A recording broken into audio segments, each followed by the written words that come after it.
కలలో చిన్న పిల్లలు కనిపిస్తున్నారా? దాని అర్థం ఏంటో తెలుసా? నిద్రపోయిన తర్వాత కలలు రావడం సర్వసాధారణమైన విషయానికి మనలో ప్రతి ఒక్కరికి కలలు వస్తూనే ఉంటాయి. అయితే మనం పడుకున్న సమయంలో మన ప్రమేయం లేకుండా వచ్చే కలలు మన జీవితంపై ప్రభావం చూపుతాయని మీకు తెలుసా? స్వప్నశాస్త్రంలో ఇలాంటి ఎన్నో ఆసక్తికర విషయాలను సవివరంగా తెలిపారు.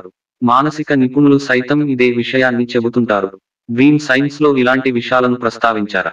మరి రాత్రి కలలో చిన్న పిల్లలు కనిపిస్తే దేనికి సంకేతమో ఇప్పుడు తెలుసుకుందాం. మీరు మా ఛానల్ ని ఇంకా సబ్స్క్రైబ్ చేసుకోలేదా? అయితే దయచేసి వెంటనే కింద ఉన్న సబ్స్క్రైబ్ బటన్ క్లిక్ చేయండి. అలాగే పక్కనే ఉన్న గంట సింబల్ ని కూడా నొక్కండి. కలలో చిన్నారుల అందమైన పిల్లలు కనిపిస్తే మంచిదని చెబుతున్నారు.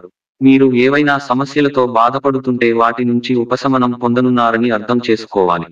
ముఖ్యంగా అప్పుడే పుట్టిన శిశువులు కలలో కనిపించడం చాలా శుభప్రదమని పండితులు చెబుతున్నారు. ఒకవేళ కలలో చిన్నపిల్లలు ఏడుస్తున్నట్లు కనిపిస్తే మీ కోరికలలో ఒకటి త్వరలోనే నెరవేరుతుందని అర్థం చేసుకోవాలని స్వప్న శాస్త్రం చెబుతోంది.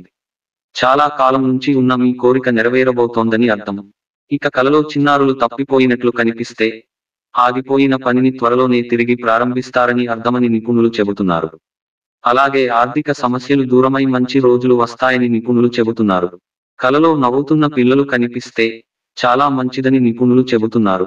నవ్వుతున్న పిల్లలు తరచూ కనిపిస్తే వచ్చే రోజుల్లో శుభవార్త వినబోతున్నారని అర్థం చేసుకోవాలి. ఒకవేళ కలలో కవల పిల్లలను చూసినట్లు కనిపిస్తే మీ వృత్తి జీవితం బాగుంటుందని అర్థం. త్వరలోనే మీరు ప్రమోషన్ పొందే అవకాశం ఉందని అర్థం చేసుకోవాలని పండితులు చెబుతున్నారు. మీ ఒడిలో చిన్నారి నిద్రిస్తున్నట్లు కల వస్తే మీకు దగ్గరి బంధువుల్లో ఒకరికి బిడ్డ జన్మించే అవకాశం ఉందని అర్థం చేసుకోవాలని నిపుణులు చెబుతున్నారు.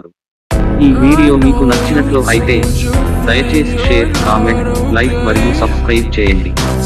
అలాగే మీకు వచ్చిన కల కూడా మాతో కింద కామెంట్ రూపంలో తెలియచేయండి.